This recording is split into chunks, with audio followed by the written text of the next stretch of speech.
நமக்கு ஜெயம் கொடுக்கிற தேவனுக்கு ஸ்தோத்திரம். ஆமென். அல்லேலூயா. நம்முடைய கர்த்தராகிய இயேசு கிறிஸ்துவினாலே நமக்கு ஜெயம் கொடுக்கிற தேவனுக்கு ஸ்தோத்திரம். அல்லேலூயா.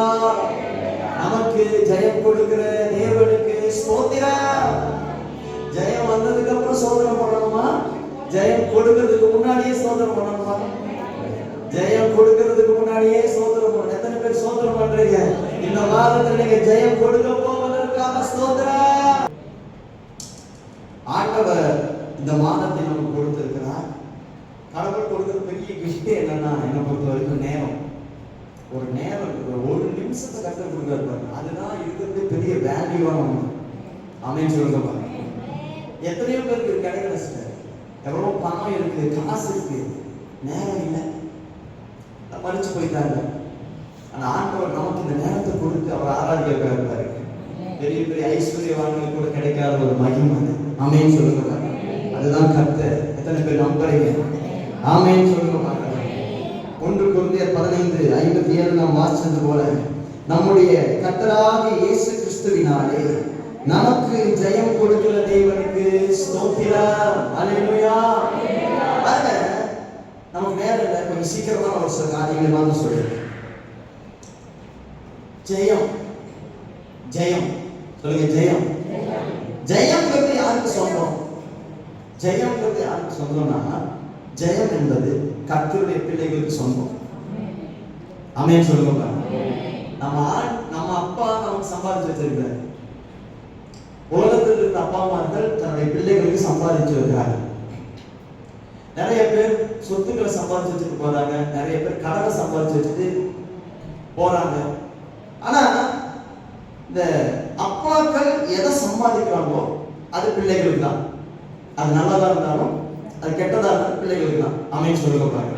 அதே மாதிரி நம்ம இயேசு எதை நம்ம சம்பாதிச்சு வச்சுட்டு போயிருக்காருன்னா, ஜெயத்தை சம்பாதிச்சு வச்சுட்டு போயிருக்காரு. நான் பேசுறது புரியுது உங்களுக்கு? அப்போ நாம அவருடைய பிள்ளைகளா இருக்கிறதுனால அந்த ஜெயம் இப்ப யாருக்கு தான் சொந்தம்னா, நமக்கு தான் சொந்தம். எத்தனை பேர் விசுவாசிக்கிறீங்க? பக்கத்துல இருக்க கை பிடிச்சு சொல்லுங்க பார்க்கலாம். ஜெயம்ங்கிறது நமக்கு சொந்தமானது. அல்லேலூயா சொல்லுங்க பாருங்க. அது பிசாசு கிட்ட இருந்து கர்த்தர் பறிச்சு நம்ம கையில கொடுத்தார். அதனாலதான் யோவான் 16:33 நமக்கு இப்படி சொல்லி தருது. உலகத்திலே உபத்திரவம் உண்டு, ஆனாலும் திடன் கொள்ளுங்கள், நான் உலகத்தை ஜெயித்தேன். அல்லேலூயா சொல்லுங்க பார்க்கலாம். நம் ஆண்டவர் உலகத்தை ஜெயித்தவர். நம் ஆண்டவர் பிசாசை ஜெயித்தவர். அவர் நமக்கு எதை சம்பாதிச்சுட்டு போயிருக்காரு? இவ்வளவு அடி வாங்கி, இவ்வளவு காயப்படுத்தப்பட்டு கர்த்தர் எதை சம்பாதிச்சு வச்சாரு? ஜெயத்தை சம்பாதிச்சு வச்சிருக்கிறேன். ஆமென் சொல்லுங்க பாருங்க. நான் ஜெயிப்பேன் சொல்லுங்க பாருங்க. நான் ஜெயிப்பேன். எப்படி நீ ஜெயிப்ப? பிசாசு வந்து சொல்லுவான், நீ எப்படி ஜெயிக்கிற பாக்குறேன். நான் ஜெயிப்பேன், ஏன்னா என் அப்பா எனக்கு ஜெயத்தை சம்பாதிச்சு வச்சிருக்கிறேன். ஆமென் சொல்லுங்க பாருங்க. அல்லேலூயா. அவர் கிருபையினால் ஜெயம் எடுப்போம். ஆமென் சொல்லுங்க பாருங்க. இன்றைக்கு யாரெல்லாம் விடுதலை ஆகணும்னு நினைக்கிறீங்க? யாரெல்லாம் சிஸ்டர் பிரதர் விடுதலைங்கிறத எத்தனை பேர் விரும்புறீங்க? விடுதலை விரும்புறீங்களா? விடுதலை ஆகணும்னு ஆசைப்படுறீங்களா? விடுதலை ஆகணும்னு ஆசைப்படுறவங்க கை தூக்கி சொல்லுங்க பார்க்கலாம். நான் விடுதலை ஆகணும், நான் விடுதலை ஆகணும். ஆமென் சொல்லுங்க பாருங்க. இன்னைக்கு யாரெல்லாம் விடுதலை ஆகணும்னு நினைக்கிறோமோ அவங்கெல்லாம் ஒன்று செய்யணும். அது செஞ்சோம்னா நம்ம விடுதலை ஆகணும். நாம அவங்க எல்லாம் என்ன செய்யணும் அப்படின்னா, யாரெல்லாம் விடுதலை ஆகணும்னு ஆசைப்படுறாங்களோ அவங்க என்ன பண்ணணும் தெரியுமா? ஜெயிக்கணும். அல்லேலூயா சொல்லுங்க பாருங்க. ஜெயிச்சாதான் விடுதலை வரும். ஜெயிக்கிற வரைக்கும் விடுதலை வராது. நான் பேசுறது புரியுது? நீங்க ஜெயிச்சாதான் விடுதலை வரும். நீங்க ஜெயிக்கிற வரைக்கும் உங்களுக்கு விடுதலைங்கிற ஒண்ணு வராது. இன்னைக்கு நிறைய பேர் நம்ம என்ன நினைக்கிறோம்?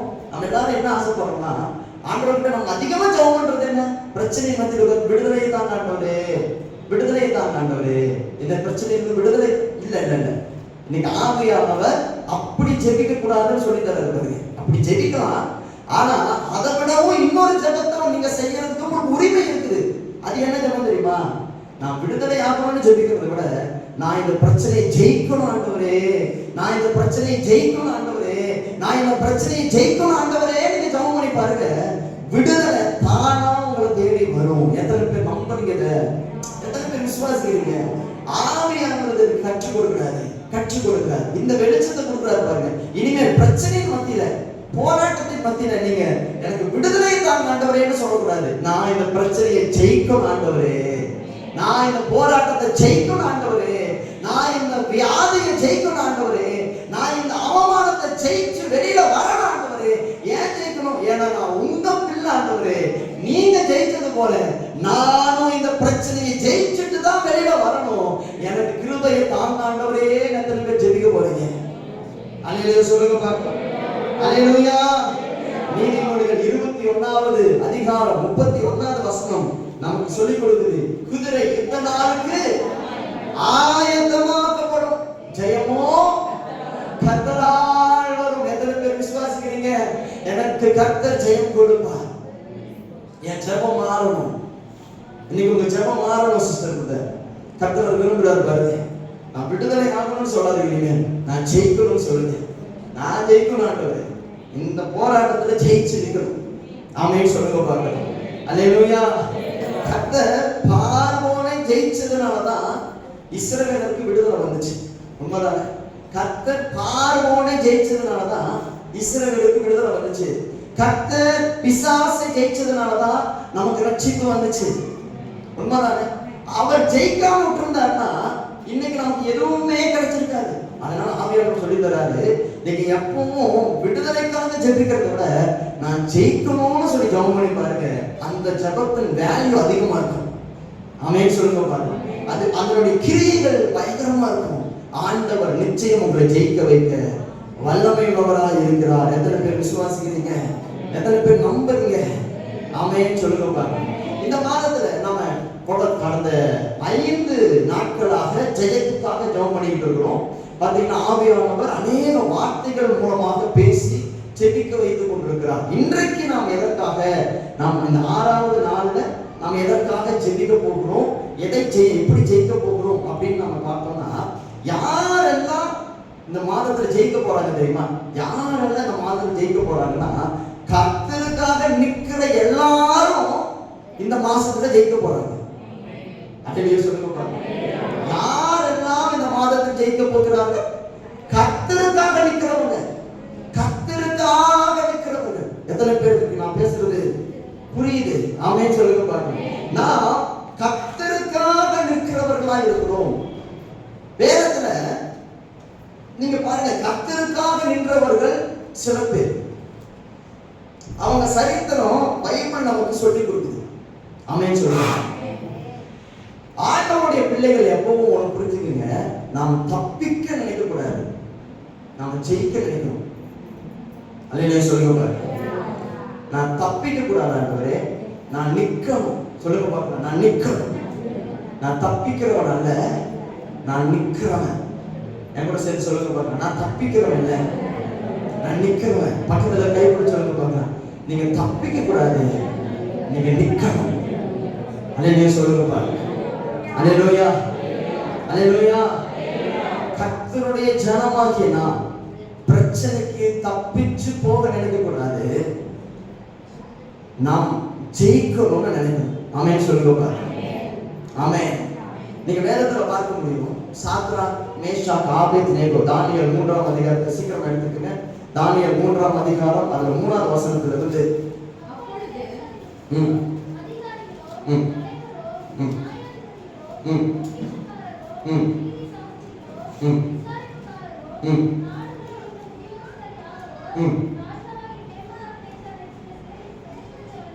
நெபுகாத்நேச்சார் என்கிற ஒரு ராஜா இருக்கிறார். இந்த ராஜா என்ன பண்றாருன்னா, ஒரு பெரிய சிலை உண்டாக்கி, இந்த சிலைய எல்லாரும் வணங்கணும். எல்லாரும் யார் யாரு? 3வது வசனம் சொல்லுவாங்க, தேசாதிபதிகளும் அதிகாரிகளும் தலைவரும் நியாயாதிபதிகளும் பொக்கிஷக்காரரும் நீதி சாஸ்திரிகளும் விசாரிப்புக்காரரும் நாடுகளில் உள்ள உத்தியோகஸ்தர் யாவரும் ராஜாவாகிய நெபுகாத்நேச்சார் நிறுத்தின சிலையின் பிரதிஷ்டைக்கு வந்து சேர்ந்து நெபுகாத்நேச்சார் நிறுத்தின சிலைக்கு எதிராக நின்றார்கள். அல்லேலூயா சொல்லுங்க பாருங்க. அடுத்த வார்த்தை சொல்லு பாருங்க. கட்டியக்காரன் உரத்த சத்தமாய் சகல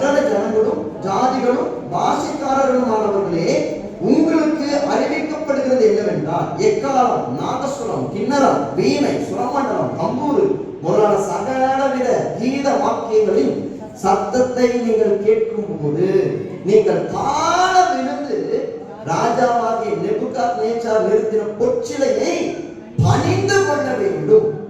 எவனாகிலும் தாழ விழுந்து அதை பணிந்து கொள்ளாமல் போனால் அவன் அந்நேரமே எரிகிற அக்கினி சூளை நடுவிலே போடப்படுவான் என்றான். அல்லேலூயா சொல்லுங்க பாப்போம். அல்லேலூயா. ராஜா எல்லாத்துக்கும் தெரிஞ்ச ஒரு சம்பவம். நேபுகாத்நேச்சார் பாருங்க, ஒரு பெரிய சிலை உண்டு பண்ணி எல்லாரும் அதுக்கு முன்னாடி ஒரு பெரிய வர்ஷிப் நடக்குது, கீத வாக்கியங்கள் நடக்குது. என்ன சொல்றான்னா, ஒண்ணு இல்லை, வெரி சிம்பிள். நீங்க உயிரோடு இருக்கணும்னா நீங்க என்ன பண்ணணும், அதுக்கு தாழ விழுந்து அதை பழிச்சுக்கீங்க அப்படிங்க. இப்போ இந்த விஷயத்த எல்லாரும் என்ன பண்றாங்க பாருங்க, 7வது வசனம். ஆதலால் சகல ஜனங்களும் எக்காலம், நாகசுரம், கிண்ணரம், வீணை, சுரமண்டலம் முதலான சகலவித கீத வாக்கியத்தின் சத்தத்தை கேட்டவுடனே சகல ஜனத்தாரும் ஜாதியாரும் வாசைக்காரரும் தாழ விழுந்து ராஜாவாகிய நேபுகாத்நேச்சார் நிறுத்தின பொற்சிலையை பணிந்து கொண்டார்கள். அல்லேலூயா சொல்லுங்க பாருங்க. எல்லாருமே பணிஞ்சிட்டாங்க சிஸ்டர், எல்லாருமே பணிஞ்சிட்டாங்க. ஆனா 8வது வசனம் சொல்லுறாங்க, அச்சமயத்தில் கல்தேயரில் சிலர் ராஜ சமூகத்தில் வந்து யூதர் பேரில் குற்றம் சாற்றி ராஜாவாகிய நேபுகாத்நேச்சாரை நோக்கி, ராஜாவே நீ என்றும் வாழ்க, எக்காலம், நாகசுரம், கிண்ணரம், வீணை, சுரமண்டலம், தம்பூரு முதலான சகலவித கீத வாத்தியங்களின் சத்தத்தையும் கேட்கிற எந்த மனுஷனும் தாழ விழுந்து பொற்சிலையை பணிந்து கொள்ள வேண்டும் என்றும் எவனாகிலும் தாழ விழுந்து பணிந்து கொள்ளாமல் போனால் அவன் எரிகிற அக்கினி சூளை நடுவிலே போடப்பட வேண்டும் என்று ராஜாவாகிய நீர் கட்டளையிட்டீரே. பாபிலோன் மாகாணத்தில் காரியங்களை விசாரிக்கும்படி நீர் ஏற்படுத்தின சாத்ராக், மேஷாக், ஆபேத்நேகோ என்னும் யூதரான மனுஷர் இருக்கிறார்களே, அவர்கள் ராஜாவாகி உம்மை மதிக்கவில்லை, அவர்கள் உம்முடைய தேவர்களுக்கு ஆராதனை செய்யவும் இல்லை, நீர் நிறுத்தின பொற்சிலையை பணிந்து கொள்ளாமலும் இருக்கிறார்கள் என்றார்கள். அல்லேலூயா சொல்லுங்க. எல்லா ஜனங்களும், எல்லா பாசைக்காரர்களும், எல்லா மனுஷங்களும் அந்த சிலைக்கு முன்னாடி பணிஞ்சிட்டாங்க. ஏன்னா ராஜா சொல்லிட்டாரு, என்ன சொல்லிட்டாருன்னா, இதுல பணிஞ்சுக்காதவன் யாரா இருந்தாலும் அக்கினி சூளை, அக்கினி சூளை அதுக்குள்ள போடப்படுவான். எல்லாருமே பயந்து என்ன பண்ணிட்டாங்கன்னா பணிஞ்சிட்டாங்க. ஆனா இந்த இடத்துல இந்த 3 யூதர்கள் பாருங்க, 3 பேர், சாத்ராக், மேஷாக், ஆபேத்நேகோ என்கின்ற 3 யூதர்கள் என்ன பண்றாங்க பாருங்க, ராஜா நிறுத்தின சிலைய வணங்கல, எழுந்து நின்றார்கள். ஆமென் சொல்லுங்க. எத்தனை பேருக்கு புரியுது? கிறிஸ்தவர்கள் எப்படி இருக்கணும், கர்த்தருடைய பிள்ளைகள் எப்படி இருக்கணும் அப்படின்னா, நாம் தப்பிக்கிறவர்களாய் இருக்கக்கூடாது, நிற்கிறவர்களாய் இருக்கணும். ஒருவேளை சாத்ராக், மேஷாக், ஆபேத்நேகோ என்கிற இந்த 3 பேரும் தப்பிக்கணும்னு நினைச்சிருந்தாங்க வச்சுக்கோங்களேன், எல்லாரையும் மாறி இவங்களும் கீழே விழுந்திருப்பாங்க. அக்கினி சூளைக்கும் ராஜாவுடைய கோபத்துக்கும் தப்பிக்கணும்னு சாத்ராக், மேஷாக், ஆபேத்நேகோ நினைச்சிருந்தாங்கன்னா கண்டிப்பா இவங்க கீழே விழுந்திருப்பாங்க. ஆனா அவங்க தப்பிக்கணும்னு நினைக்கல, நிக்கணும்னு நினைச்சாங்க, ஜெயிக்கணும்னு நினைச்சாங்க. அல்லேலூயா சொல்லுங்க பாருங்க. ஜெயிக்கணும்னு நினைக்கிற யாருமே தப்பிக்கணும்னு நினைக்க மாட்டாங்க, எழுந்து நிற்பாங்க. அல்லேலூயா சொல்லுங்க பாருங்க. நான் பேசுறது புரியுது? மற்ற எல்லா ஜனங்களும் விழுந்துருவாங்க, மற்ற எல்லா ஜனங்களும் விழுந்துருவாங்க. ஆனா நேபுகாத்நேச்சாரே, உன்னால சாத்ராக், மேஷாக், ஆபேத்நேகோ என்கிற 3 பேரை விட பண்ணவே முடியாது. ஏன்னா அவங்க ஜெயிக்கிற கூட்டம். அவங்க தப்பிக்கணும்னு நினைக்க மாட்டாங்க, ஜெயிக்கணும்னு நினைப்பாங்க. அல்லேலூயா சொல்லுங்க பாருங்க. அவங்க தப்பிக்கணும்னு நினைக்க மாட்டாங்க, ஜெயிக்கணும்னு நினைப்பாங்க. அவங்க ஜெயிக்கணும்னு நினைச்சதுனாலதான் எல்லாரும் கீழே விழுந்தாலும் இவங்க எழுந்து நின்னாங்க. எத்தனை பேர் விசுவாசிக்கிறீங்க? அல்லேலூயா, அல்லேலூயா. இவங்க இப்படி எழுந்திருச்சு நின்ன உடனே நேபுகாத்நேச்சார் பாருங்க, அவன் பயங்கரமான ஒரு கோபத்துக்குள்ள போயிடுறாரு. 14வது வசனத்தை நான் வாசிக்கிறேன், கவனிங்க. நேபுகாத்நேச்சார் அவர்களை நோக்கி, சாத்ராக், மேஷாக், ஆபேத்நேகோ என்பவர்களே, நீங்கள் என் தேவர்களுக்கு ஆராதனை செய்யாமலும் நான் நிறுத்தின பொற்சிலையை பணிந்து கொள்ளாமலும் இருந்தது மெய்தானா?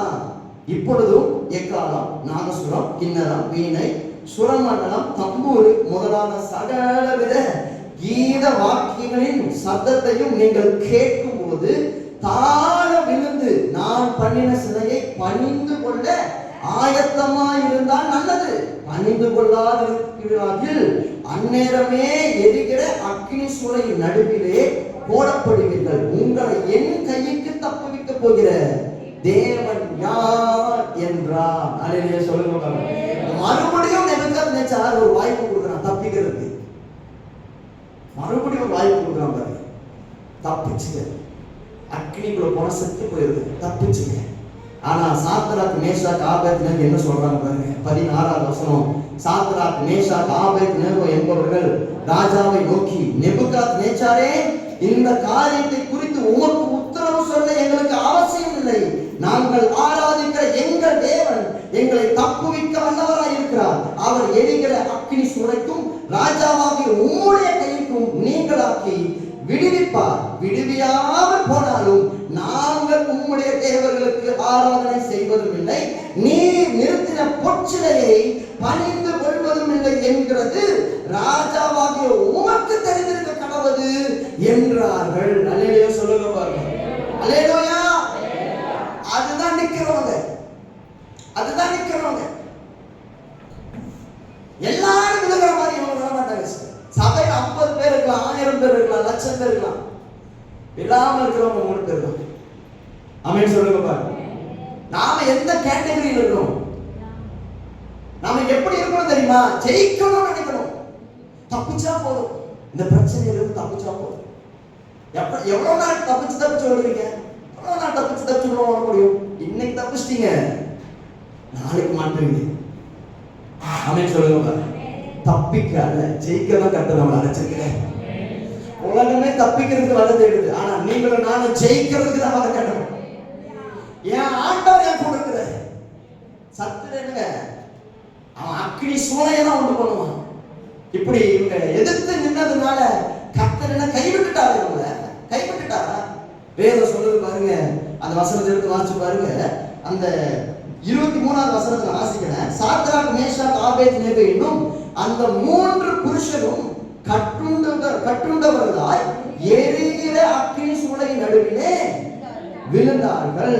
அப்பொழுது ராஜாவாகிய நேபுகாத்நேச்சார் பிரமித்து தீவிரமாக எழுந்திருந்து தன் மந்திரிமார்களை நோக்கி, 3 புருஷரை அல்லவோ கட்டுண்டவர்களாக அக்கினியிலே போடுவித்தோம் என்றான். அவர்கள் ராஜாவுக்கு பிரதியுத்தரமாக, ஆம் ராஜாவே என்றார்கள்.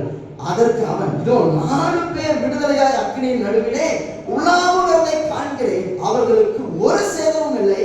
4ஆம் ஆளின் சாயல் தேவபுத்திரனுக்கு ஒப்பாய் இருக்கிறது என்றார். அல்லேலூயா சொல்லுங்க பாருங்க. எத்தனை பேர் விசுவாசிக்கிறீங்க? நான் ஆண்டவருக்காக நின்னா அவர் எனக்காக இறங்கி வருவார். குதிரை யுத்த நாளுக்கு ஆயத்தமாக இருக்கும், ஜெயமோ கர்த்தரா வரும். எத்தனை பேர் நம்புறீங்க? எத்தனை பேர் விசுவாசிக்க முடியும்? நான் தப்பிக்கிற கூட்டத்தில் இருக்கக்கூடாது, நான் ஜெயிக்கிற கூட்டத்தில் இருக்கணும். எல்லா பாசக்காரரும் கீழே வரலாம், எல்லா மனுஷங்களும் அந்த சிலையை படிச்சுக்கலாம். எனக்கு தப்பிக்கணும், நான் வாழணும்னு நினைச்சு தப்பிக்கிறதுக்கு அவன் நினைக்கலாம். நீங்களும் நான் அப்படி இல்லை சிஸ்டர், அப்படி இல்லை. நான் ஜெயிக்கணும். சொல்லுங்க, நான் ஜெயிக்கணும், நான் ஜெயிக்கணும். நான் தப்பிக்க மாட்டேன், நான் தப்பிக்க மாட்டேன், நான் தப்பிக்க மாட்டேன், நான் ஜெயிக்கிறேன். பிசாசு எவ்வளவு தூரம் கூட போராடினாலும் நீங்க நின்னு பழகுங்க, நின்னு பழங்க, விலகிறாதீங்க. தப்பிச்சா போதும், விட்டு தப்பிச்சா இல்ல இல்ல இல்ல, எனக்கு என்ன வந்தாலும் பரவாயில்ல, நான் நிற்பேன். ஏன்னா ஜெயம் கர்த்தருடையது. நேபுகாத்நேச்சாரே, உன்னாலே என் அக்கினிக்குள்ளதான் போட முடியும், ஆனா அக்கினிக்குள்ளையும் வந்து காப்பாத்துற கர்த்தரை கொடுக்கிறார்.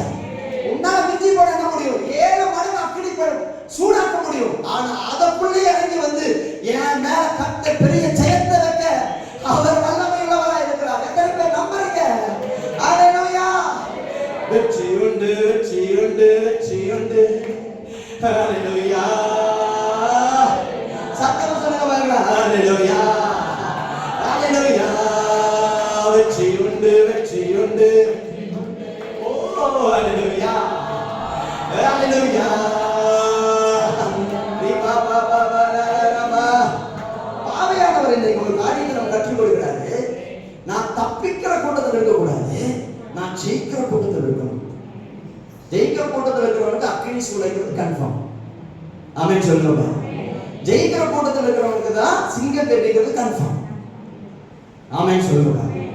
ஜெயிக்கணும்னு நினைக்கிறவங்க தூக்கு மேல கட்டணும். அல்லேலூயா. தப்பிக்கணும்னு நினைக்கிறவங்களுக்கு எதுவுமே வராது, எதுவுமே வராது.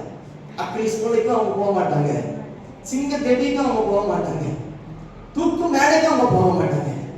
தப்பிக்கணும்னு நினைக்கிறவங்களுக்கு எந்த பிரச்சனையும் வராது. ஜெயிக்கணும்னு நினைக்கிறவங்களுக்கு தான் பிரச்சனை வரும். சொல்லுங்க, உங்களுக்கு பிரச்சனை வருதா? உங்களுக்கு பிரச்சனை வருதா? நீங்க ஜெயிக்கணும்னு நினைக்கிறீங்கன்னா உங்களுக்கு பிரச்சனை வரதான் செய்யும். ஆமென் சொல்லுங்க பாருங்க. எவ்வளவு பெரிய பிரச்சனை பிசாசு தூக்கி போட்டாலும் நீங்க பயப்படாதீங்க. நம்ம ஆண்டவர் நம்ம கூட இருப்பார். தூக்கி போடதான் அவனால முடியும், அழிக்க முடியாது. சொல்லுங்க பாருங்க. பிரச்சனையை கொடுக்கதான் அவனால முடியும், அழிக்க முடியாது. ஜீவனை பாதுகாக்கிற கர்த்தர் இருக்கிறார். என்ன தைரியம் வெளியில வர பரிசு. இதுவரைக்கும் அக்னி சூளைக்குள்ள போயிட்டு யாராச்சும் வெளியில வந்திருக்காங்க? யாரும் வெளியில வந்ததில்லை. ஆனா முதல்ல 3 பேர் வெளியில வந்தாங்க. அவங்க யாருன்னா இயேசுவின் நாமத்தினால ஜெயிக்கிறவங்க. நீங்க சொல்லுங்க, நான் ஜெயிக்கிறவன், நான் கண்டிப்பா வெளியில வருவேன், நான் கர்த்தருக்காக நிக்கிறவன், எந்த மனுஷனுக்கும் கீழே விழ மாட்டேன், என் முதுக கீழே கொடுத்து பாழ்ந்து போக மாட்டேன். நான் ஜெயிக்கிற மனுஷன் கர்த்தருடைய வார்த்தைக்காக நிற்பேன், அவருடைய நாமத்துக்காக நிற்பேன். எத்தனை பேர் நம்புறீங்க? நல்ல கையை தட்டி கர்த்தரை ஜூலை மாதம் ஆவியானவர் சொல்லி தராரு, தப்பிக்கணும்னு நினைக்காத, ஜெயிக்கணும்னு நினை. தப்பிக்கணும்னு நினைக்காதீங்க, ஜெயிக்கணும்னு நினைக்க. நீங்க கர்த்தருடைய பிள்ளைகள், கர்த்தர் உங்க கூட இருக்கிறார். ஆமென் சொல்லுங்க பாருங்க. மொர்தெகாய் குறித்து வேதம் சொல்லுது.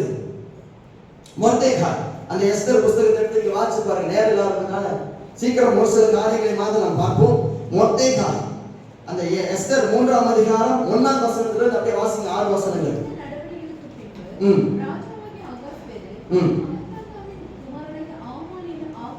ஆமான் என்கின்ற தன்னிடத்தில் இருக்கிற சகல பிரபுக்களுக்கும் மேலாக அவருடைய ஆசனத்தை உயர்த்தி வைத்தான்.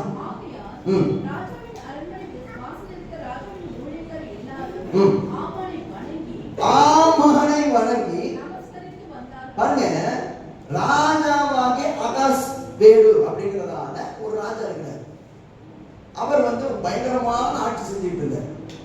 இந்த தேசம் முதல் எத்தியோப்பியா தேசம் வரைக்கும் 170 நாடுகளையும் அரசாண்ட அகாஸ்வேரு அப்படிங்கிறதான ஒரு ராஜா.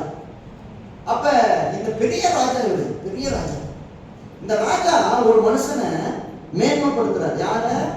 ஆமான் என்கின்ற ஆகாகியனை மேன்மைப்படுத்தி தன்னிடத்தில் இருக்கிற சகல பிரபுக்களுக்கும் மேலாக அவனுடைய ஆசனத்தை உயர்த்தி வைத்தான். 2ஆம் வசனம் சொல்லிட்டு பாருங்க. ஆகையால் ராஜாவின் அரண்மனை வாசலில் இருக்கிற ராஜாவின் ஊழியக்காரர் எல்லாரும் ஆமானை வணங்கி நமஸ்கரித்து வந்தார்கள். அவனுக்கு இப்படி செய்ய வேண்டும் என்று ராஜா கட்டளையிட்டு இருந்தான். ஆனாலும் மொர்தெகாய் அவனை வணங்கவும் இல்லை, நமஸ்கரிக்கவும் இல்லை. ஆமென் சொல்லுங்க பாருங்க. இந்த ஆமானை எல்லாரும் வணங்குறாங்க. பைபிள் அடுத்த வசனம் சொல்லுது பாருங்க. நமஸ்கரித்தார். நமஸ்கரிக்கிறது ஆராதிக்க, வர்ஷிப், வர்ஷிப். இந்த ஆமான் எவ்வளவு பயங்கரமான மனுஷன் பாருங்க. அவன் தன்னை வணங்க மட்டும் இல்லை, ராஜாக்களை வணங்கணும் தான், அவங்களுக்கு மரியாதை கொடுக்கணும், அது தப்பு இல்லை. ஆனா நமஸ்கரிக்கவும் மரியாதை கொடுக்கணும். பெரிய ராஜாக்களுக்கு மரியாதை கொடுக்கணும், ஆராதிக்க கூட. ஆமென் சொல்லுங்க பாருங்க. ஆராதனை அவருக்குரிய. என்ன பணம் கொடுத்தாலும் ஆராதனை அவருக்கு தான். நான் மரியாதை கொடுப்பேன், ஆராதனை மட்டும் அவருக்கு மட்டும் தான் சொந்தம். ஆமென் சொல்லுங்க பாருங்க. இந்த மொர்தெகாய் ஆமானுக்கு முன்பாக வணங்கவும் இல்லை, நமஸ்கரிக்கவும் இல்லை. ஏன் மொர்தெகாய் வணங்கவும் இல்லை, நமஸ்கரிக்கவும் இல்லை? ஏன்னா மொர்தெகாய் கர்த்தருடைய வார்த்தையை பிடிச்சிட்டு இருந்ததுனால அவனால வணங்கவும் முடியல, நமஸ்கரிக்கவும் முடியல. எப்படி என்ன ஆண்டவருடைய வார்த்தையை அவன் பிடிச்சிக்கிட்டு இருக்கான்? நீங்க எடுத்து வாசிச்சு பாப்பீங்கன்னா உங்களுக்கு தெரியும் பாருங்க. இந்த யாத்திராகமம் 20ஆம் அதிகாரத்துல நீங்க 3ஆவது வசனத்துல இருந்து 6ஆவது வசனம் வரைக்கும் யாராவது சத்தமா வாசிக்க பாருங்க. என்னையன்றி உனக்கு வேறே தேவர்கள் உண்டாயிருக்க வேண்டாம், மேலே வானத்திலும் கீழே பூமியிலும் ஒரு சொர்க்கத்தை ஆகிலும் யாதொரு விக்கிரகத்தை ஆகிலும் நீ உனக்கு உண்டாக்க வேண்டாம். நீ அவைகளை நமஸ்கரிக்கவும் சேவிக்கவும் வேண்டாம். அல்லேலூயா. கர்த்தர் சொல்லியிருக்கிறாரு நமஸ்கரிக்க கூடாதுன்னு. ஆமான் சொல்றா நமஸ்கரிக்கணும்னு. நீங்க யார் பேச்ச கேட்க மாட்டீங்க? நான் ஆமான் பேச்ச கேட்க மாட்டேன், கர்த்தர் பேச்ச தான் கேட்பேன். அல்லேலூயா சொல்லுங்க பாருங்க. அல்லேலூயா. நாம யார் பேச்ச கேட்போம்? இன்னைக்கு ஞாயிற்றுக்கிழமை கர்த்தர் பேச்ச தான் கேட்போம். கண்டிப்பா கர்த்தர் பேச்சு தான் நமக்கு முக்கியம். ஞாயிற்றுக்கிழமை வச்சு திங்கட்கிழமை நம்ம கேட்டோம்னா மேனேஜர் பேச்சு கேட்கறதுல கஷ்டம். ஆமென் சொல்லுங்க பாருங்க. அல்லேலூயா. சோறு போடுறது ஆனா கவனிக்க, மொட்டைக்காய் மட்டும் ஆமான வணங்கவே இல்லை. ஏன் வணங்கல? ஏன்னா மொட்டைக்குள்ள ஆண்டுடைய வார்த்தை இருந்துச்சு. சொல்லுங்க, ஆண்டுடைய வார்த்தை இருந்துச்சுன்னா வணங்க மாட்டோம். ஏன் எல்லாரும் வணங்குறாங்கன்னா யாருக்குள்ளே ஆண்டுடைய வார்த்தை இல்லை. ஆண்டவருடைய வார்த்தை யாருக்குள்ள இருக்குதோ அவங்களால கர்த்தரை தவிர வேற யாரையும் நமஸ்கரிக்க முடியாது. அது எவ்வளவு பெரிய ராஜாவா இருக்கட்டும், எவ்வளவு பெரிய மந்திரியா இருக்கட்டும், எவ்வளவு பெரிய பணக்காரனா இருக்கட்டும், அவர் தான் ஆராதனைக்கு தகுதியானவர். எத்தனை பேர் விசுவாசிக்கிறீங்க? அல்லேலூயா சொல்லுங்க பாருங்க. அல்லேலூயா. அல்லேலூயா. மூணாவது வசனம் சொல்லுது பாருங்க. இப்படி அவன் நமஸ்கரிக்காததுனால அப்பொழுது ராஜாவின் அரண்மனை வாசலில் இருக்கிற ராஜாவின் ஊழியக்காரர் மொர்தெகாயை பார்த்து, நீ ராஜாவின் கட்டளை மீறுகிறது என்ன என்று கேட்டார்கள். இப்படி அவர்கள் நாளுக்கு நாள் அவனோடு சொல்லியும் அவன் தங்களுக்கு செவி கொடாத போது தான் யூதன் என்று அவன் அவர்களுக்கு அறிவித்திருந்தபடியால் மொர்தெகாயின் சொற்கள் நிலைத்திருக்குமோ என்று பார்க்கிறதற்கு அதை ஆமானுக்கு அறிவித்தார்கள். அதே சொல்லுங்க பாருங்க. சுத்தியே இருக்கிறவங்க கேட்கறாங்க, ஏன் ராஜாவின் கட்டளைக்கு நீ செவி கொடுக்க மாட்டேங்கிற? உனக்கு வந்து ஜீவனோட இருக்கிறதுக்கு ஆசை இல்லையா? ஏன் இப்படிப்பட்ட நாளுக்கு நாள் கேட்கறாங்க பாருங்க. அப்புறம் அவன் அவங்களுக்கு செவி கொடாததுனால அவங்க என்ன பண்றாங்க, இவன் யூதன்ங்கிறத அறிஞ்சுக்கிட்டு மொர்தெகாயின் சொற்கள் நிலைத்திருக்குமோ என்று பார்ப்பதற்காக. அப்படின்னு என்ன அர்த்தம்னா, இந்த மொர்தெகாய் நம்ம கிட்ட தான் இப்படி சீன் போட்டுருக்கானா, இல்ல உண்மையானமே இவன் வந்து கடவுளை தான் ஆராதிக்கிறானா அப்படின்னு சொல்லி பார்க்கறதுக்கு வேண்டியே சில மனுஷங்க என்ன பண்ணிட்டாங்கன்னா ஆமான்கிட்டே போய் என்ன பண்ணிட்டாங்க சொல்லிட்டாங்க. என்னன்னு சொல்லிட்டாங்க, இப்படி ஒரு யூதன் ராஜாவுடைய வாசல்ல நின்றுக்கிட்டு உங்களை மதிக்காம இருக்கிறான், அவன் வணங்காம இருக்கிறான்னு சொல்லி கொடுத்தாங்க. ஆமென் சொல்லுங்க. அடுத்த வசனம் நீங்க பார்த்தீங்கன்னா, ஆமான் மொர்தெகாய் தன்னை வணங்கி நமஸ்கரிக்காததை கண்டபோது மூர்க்கம் நிறைந்தவன் ஆனான். அல்லேலூயா சொல்லுங்க பாருங்க. இந்த ஜனங்க சொன்னதுக்கு அப்புறம் ஆமான் மொர்தெகாயை பார்க்கறான். அப்படி பார்க்கறப்பதான் ஆமானுக்கு தெரியுது, இந்த மொர்தெகாய் மட்டும் நமக்கு வணங்கவும் மாட்டேங்கிறான், நம்ம நமஸ்கரிக்கவும் மாட்டேங்கிறான் அப்படின்னு சொல்லிட்டு என்ன ஆயிட்டான், மூர்க்கம் ஆயிட்டான். அல்லேலூயா சொல்லுங்க பாருங்க. பிசாசு எப்பவும் கீழே விழுந்து கிடக்கிறவங்கள பார்க்க மாட்டான். அல்லேலூயா சொல்லுங்க பாருங்க. அப்படின்னு போயிடும். எப்படி போயிடுமா? அவ்வளவுதான். ஆனா பிசாசோட கண்கள் யாரு மேல மூர்க்கமா இருக்கும் தெரியுமா? வணங்காம அவரை மட்டும் நமஸ்கரிக்கிற மனுஷங்க இருக்கிறாங்க. அவர்களை எப்படியாச்சும் அழிக்கணுங்கிறத பிசாசு கண்ணு கருத்துமா இருக்கும். அல்லேலூயா சொல்லுங்க பாருங்க. ஆமானுடைய கண்கள் ஏன் மொர்தெகாய் மேல விழுந்துச்சு தெரியுமா? ஏன் மற்ற ஜனங்க மேல விழாம ஏன் மொர்தெகாய் மேல ஆமானுடைய கண்கள் விழுந்துச்சுன்னா, இந்த மொர்தெகாய் மாத்திரம் தான் அந்த வசனத்தை பிடிச்சிட்டு ஆமானுக்கு முன்னாடி நிக்கிறான். எத்தனை பேருக்கு நான் பேசுறது புரியுது? ஆண்டவருடைய பிள்ளைகள் எப்பவும் இதை புரிஞ்சுக்கணும். என்ன புரிஞ்சுக்கணும்? நாம நம்முடைய ஆராதனையை அவருக்கு மட்டும்தான் கொடுக்கணும். ஆண்டவருடைய வசனத்தை பிடிச்சுக்கிட்டு நாம நிக்கணும். சொல்லுங்க பாருங்க. நான் கர்த்தருடைய வசனத்தை பிடிச்சுக்கிட்டு இருக்கிறனால அந்த வசனம் என்ன நிக்க வைக்குது. நான் நிக்கல, என்ன அவருடைய வசனமே நிக்க வைக்குது. ஆமான் பெரிய ஆளா இருக்கலாம், ராஜாவே அவன் பக்கத்துல இருக்கலாம், ஆனா என் கூட இருக்கிறவர் அவனை காட்டிலும் பெரியவர். அல்லேலூயா சொல்லுங்க பாருங்க. என் பக்கத்துல ராஜாவே ராஜா இருக்கிறார். ஆமானே உன் பக்கத்துல சாதாரண ராஜா, என் பக்கத்துல இருக்கிறவர் தான் அகில உலகத்துக்கு ராஜா. அவர் சொன்ன ஆகும், அவர் கட்டளையிட்டா நிற்கும். அவர் வார்த்தை எனக்குள்ள இருக்கிறதுனால நான் யாரையும் வணங்கவும் மாட்டேன், நமஸ்கரிக்கவும் மாட்டேன். ஆண்டவரை மாத்திரம் தான் நான் உயர்த்துறேன். எத்தனை பேர் நம்புறீங்க? இன்னைக்கு நாம ஆண்டவருடைய வார்த்தையை பிடிக்கணும் சிஸ்டர். வார்த்தையை பிடிக்கணும். வார்த்தை என்பது அற்பமானது அல்ல. நீங்க வார்த்தையை எப்பவுமே அற்பமாய் நம்ம நினைச்சிடவே கூடாது. வார்த்தை தான் நம்ம நிக்க வைக்கும். ஆமென் சொல்லுங்க பாருங்க. வார்த்தை தான் நம்ம நிக்க வைக்கும். இஸ்ரவேல் ஜனங்கள் பாருங்க, மோசே மலையின் மேல போய் 40 நாள் வார்த்தைக்காக காத்துட்டு இருந்தாங்க. எத்தனை நாள்? 40 நாள் சாப்பிடாம தண்ணி குடிக்காம. நான் ஈஸியா கிடைக்கலங்க. நீங்க 10 கட்டளை அப்படின்னு நம்ம உடனே எடுத்து பைபிளை வாசிக்கிறோம் பாருங்க, யாத்திராகமத்துல. இது ஈஸியா கிடைக்கல. அங்க மோசே 40 நாள் சாப்பிடாம இருந்தான். அதோட வேல்யூ புரிஞ்சுக்கங்க. இன்னைக்கு பைபிள் ஓபன் பண்ண உடனே நமக்கு அது இருக்குது. அதனால நாம என்ன நினைக்கிறோம்னா அது சாதாரணமா கிடைக்கும். 40 நாள் சாப்பிடாம உட்கார்ந்தான். ஆமென் சொல்லுங்க. கீழே இறங்கி வர்றப்போ இஸ்ரவேல் ஜனங்கள் என்ன பண்றாங்க? தங்களை கெடுத்துக்கிறாங்க பாருங்க. ஒரு கன்றுக்குட்டியை செஞ்சு அதை வதக்கிட்டு இருக்கிறாங்க. மோசே கோபப்பட்டு என்ன பண்றாங்க? 40 நாள் காத்திருந்து வாங்கின அந்த கற்பலகைய போட்டு டமான்னு உடைக்கிறான். மோசே 40 நாள் காத்திருந்து கற்பலையை வாங்கினா, இஸ்ரவேல் ஜனங்கள் கற்பலையை வாங்குறப்போ அவங்க எவ்வளவு நாள் காத்திருந்தாங்க தெரியுமா? 80 நாளைக்கு மேல. ஆமென் சொல்லுங்க. மோசே மறுபடியும் 40 நாள் உடைச்சிட்டு மறுபடியும் மலை போய் 40 நாள் காத்திருந்து அதுக்கப்புறமா தான் இந்த வார்த்தை வந்துச்சு. நீங்க கையில பிடிச்சிட்டு இருக்கீங்களா பைபிள்? இந்த பைபிள் இருக்கிற ஒவ்வொரு வார்த்தையும் வாங்குறதுக்கு அன்னைக்கு பரிசுத்தவான்கள் காத்துக்கிட்டு இருந்தாங்க. ஆமென் சொல்லுங்க. இந்த வார்த்தை என்பது சாதாரணமா கிடைக்கல. இந்த வார்த்தைக்கு பின்னாடி நிறைய பேருடைய உபவாசம் இருக்கு, நிறைய பேருடைய தியாகம் இருக்கு, நிறைய பேருடைய பரிசுத்தம் இருக்குது. கர்த்தர் அவங்க காத்துக்கிட்டு இருந்ததுனால அவங்களுக்கு அந்த வார்த்தையை கொடுத்திருக்காரு. ஆமென் சொல்லுங்க பாருங்க. நான் பேசுறது எனக்கு புரியுது. இந்த வார்த்தைக்குள்ள வல்லமை இருக்குது. இது சாதாரண வார்த்தை கிடையாது. இது கர்த்தருடைய வார்த்தை. இந்த வார்த்தையை எந்த மனுஷன் பிடிச்சுக்கிறானோ அந்த மனுஷன் நான் சத்துரு முன்னாடி நிற்பான். வேற யாராலையும் நிற்க முடியாதுங்க. வேற யாராலையும் நிற்க முடியாது. ஆமென் சொல்லுங்க பாருங்க. அல்லேலூயா. நாம் வசனத்தை பிடிக்கிறவர்களா இருக்கிற மொர்தெகாய் மாதிரி. இப்ப இந்த மொர்தெகாய் பாருங்க, வசனத்தை பிடிச்சு நின்னதுனால என்ன நடந்துச்சு? 4வது வசனத்துல அப்படியே வாசிங்க பார்த்தோம்.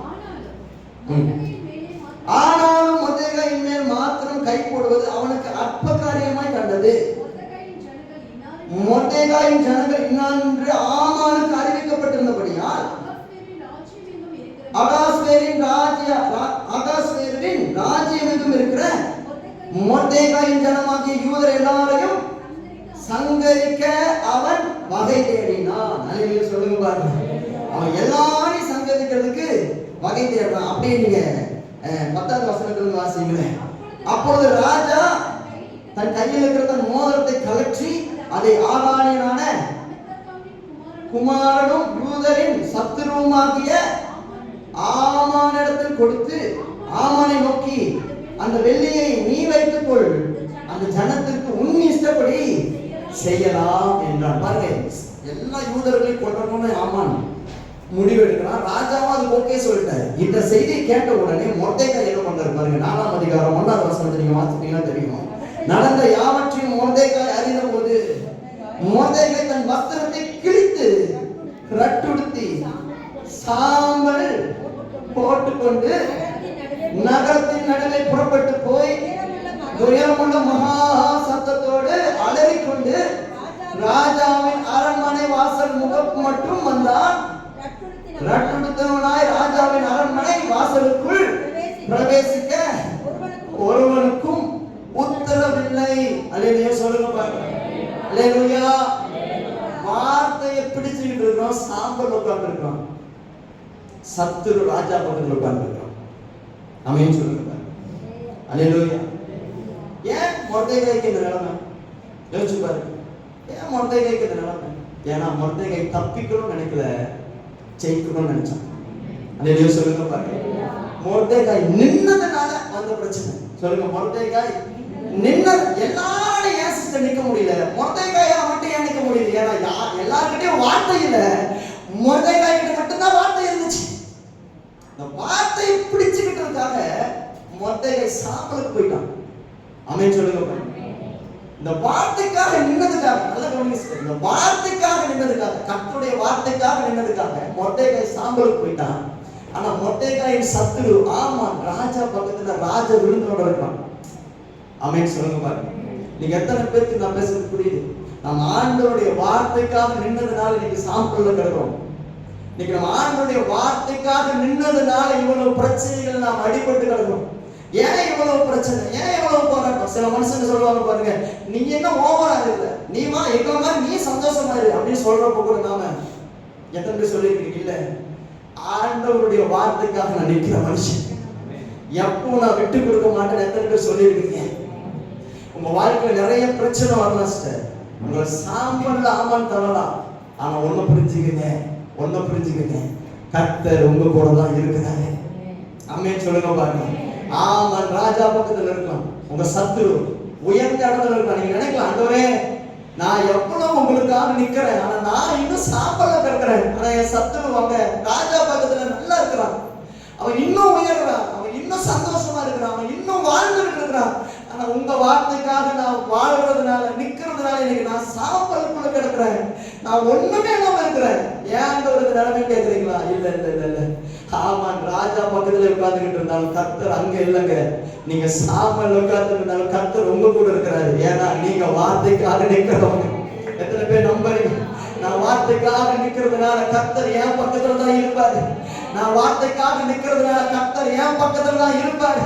ஆமா, நீங்க என்னதான் ராஜா பக்கத்துல இருந்தாலும் ஒன்னும் உபயோகமாகாது. கர்த்தர் ஏன் கூட இருக்கிறார். எத்தனை பேர் நம்புறீங்க? அல்லேலூயா சொல்லுங்க பாக்கலாம். அல்லேலூயா. நல்லா கவனிங்க சிஸ்டர். மொர்தெகாய் இப்படி சாம்பல் உட்கார்ந்து இருக்கிறாங்க. சாம்பல் உட்கார்ந்து இருக்கிறப்ப கூட மறுபடியும் ஆமான் அந்த வழியா வரான். மறுபடியும் ஆமான் அந்த வழியில வர்றப்ப இப்போவாச்சும் மொர்தெகாய் எனக்கு பயந்து என்னை வணங்கி நமஸ்கரிப்பானான்னு ஆமான் பார்க்கறான். அப்பவும் சாம்பல் உட்கார்ந்துட்டு மொர்தெகாய் என்ன பண்றான் பாருங்க, எழுந்திருச்சு நிற்கிறான் தைரியமா. அந்த வசனத்தை எடுத்து வாசிச்சு பாருங்க பார்க்கலாம். எஸ்தர் 5ஆம் அதிகாரம், எஸ்தர் 5ஆம் அதிகாரம் 9வது வசனத்தை வாசிச்சு பாருங்க பார்க்கலாம்.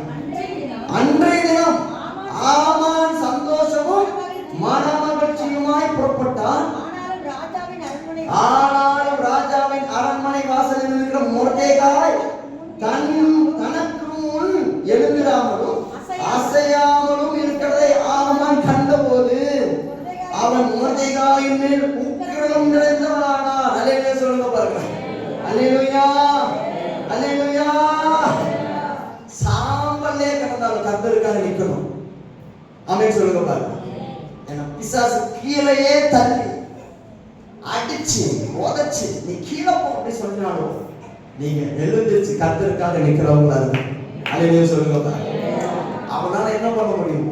என்னை சாம்பல்ல தான் தள்ள முடியும், தள்ளட்டும். ஆனா கர்த்தர் அதுக்கு அனுமதிக்கிறாருன்னா விட்டு கொடுப்போம். ஆனா கர்த்தர் ஒரு நாள் எனக்காக பேச ஆரம்பித்தார். ஆமென் சொல்லுங்க பாருங்க. இந்த ஆமான் எனக்கு எதிராக என்ன சதி போட்டாலும் என் கர்த்தர் என்ன யோசிக்கிறாரோ அதுதான் நடக்க போகுது. அவனால என்ன ஒரு நைட், ஒரு 4 நைட், ஒரு 5 நைட் என்னை சாம்பல் உட்கார வைக்க முடியும். அதுக்கப்புறம் கர்த்தர் என்ன சிங்காரத்துல கொண்டு போய் வைப்பார். எத்தனை பேர் நம்புறீங்களா? நம்புறீங்களா? நீங்க வேதத்துல நேரம் இல்லாததுனால நான் சீக்கிரமா சொல்லிடுறேன். கடைசி என்ன நடக்குது? ஆமா, மொர்தெகாயால ஒரு தூக்கு மரத்தை ரெடி பண்றான். கர்த்தர் என்ன பண்றாரு அப்படின்னா, அவன் தூக்கு மரத்தை ரெடி பண்ணதுலயே அவனே விழும்படியாக, அதான் எஸ்தர் நீங்க வாசிச்சு பாப்பீங்கன்னா உங்களுக்கு தெரியும். எஸ்தர்ல நீங்க வாசிச்சு பாத்தீங்கன்னா அவன் தூக்கு மரம் போட்டதுல அவனே விழுந்து செத்தானோ. நான் 7ஆம் அதிகாரம் அதுல நீங்க 10வது வசனத்தை, அப்படியே ஆமான் மொர்தெகாய்க்காய் ஆயத்தம் பண்ணின தூக்கு மரத்தில் ஆமானையே தூக்கி போட்டார்கள். அப்பொழுது ராஜாவின் உக்கிரம், அல்லேலூயா சொல்லுங்க பார்க்கலாம். என்ன சத்துரு எதா அழிக்கணும்னு நினைக்கிறானோ அதான் அவனே அழிஞ்சு போவான். ஆமென் சொல்லுங்க பார்க்கலாம். எனக்காக அவன் தூக்கு மரத்தை ரெடி பண்ணானா கர்த்தர் அவனையே அந்த தூக்குல விழ வைப்பாரு. கடைசி என்ன நடக்குது? 8ஆம் அதிகாரம் 1வது வசனத்தை நீங்க வாசிச்சு பாத்தீங்கன்னா, அந்த அகஸ்வேரு ராஜா என்ன பண்றாருன்னா ஆமானினுடைய ராஜ்யத்தையும் அவனுடைய வீட்டையும் யாருக்கு எடுத்து தராருன்னா மொர்தெகாய் கையிலேயே கர்த்தர் திரும்ப அவங்கிட்டே கொடுக்குறாரு. ஆமென் சொல்லுங்க பாருங்க. நம்ம கர்த்தரை போல வல்லமை உள்ளவர் ஒருவரும் இல்லை. எத்தனை பேர் நம்புறீங்க? இன்னைக்கு நான் சாம்பல் உட்கார்ந்துட்டு இருக்கேன், ஆமா மேல உட்கார்ந்துட்டு இருக்கேன், ஆனா இது நிரூபிக்காது சிஸ்டர். இந்த ஒரு நைட்டு நான் கீழே உட்காருவேன், அவன் மேல உட்காருவான். ஆனா விடியறப்போ அவன் என்னுடைய இடத்துக்கு கீழே இருப்பான், என்ன கர்த்தர் அவனுக்கு மேல கொண்டு போய் வைப்பான். எத்தனை பேர் நம்புறீங்க? எத்தனை பேர் விசுவாசிக்கிறீங்க? ஏன் ஏன் அப்படின்னா மொர்தெகாய் கர்த்தருடைய வார்த்தையை பிடிச்சுக்கிட்டு சத்துருவுக்கு முன்னாடி நின்னதுனால மொர்தெகாய்க்கு ஜெயம் வந்தது. மொர்தெகாய்க்கு ஜெயம் வந்தது. இன்னைக்கு எத்தனை பேர் கர்த்தருடைய வார்த்தையை பிடிச்சிட்டு நிக்க போறீங்க? நீங்க ஆமான பார்த்து பயந்து அவங்க கீழே விழுந்துட்டீங்கன்னா உங்களுக்கு பிரச்சனையே இல்லை. நீங்க தப்பிச்சுக்கலாம். நீங்க தப்பிக்கணும்னு நினைச்சீங்கன்னா அவனுக்கு கீழே விழுந்து தப்பிச்சு போயிடலாம். ஆனா நீங்க ஜெயிக்கணும்னு நினைச்சீங்கன்னா, கர்த்தர் உங்களை உயர்த்தணும்னு நினைச்சீங்கன்னா, அந்த சத்துருவுக்கு எதிராக நீங்க யுத்தம் பண்ணி அவனை கீழே தள்ளணும்னு நினைச்சீங்கன்னா, நீங்க மற்றவர்களை போல கீழே விழுந்து கிடக்க கூடாது. நீங்க எழுந்து நிமிர்ந்து நின்று கர்த்தருக்காக வைராக்கியம் பாராட்டுகிற பொழுது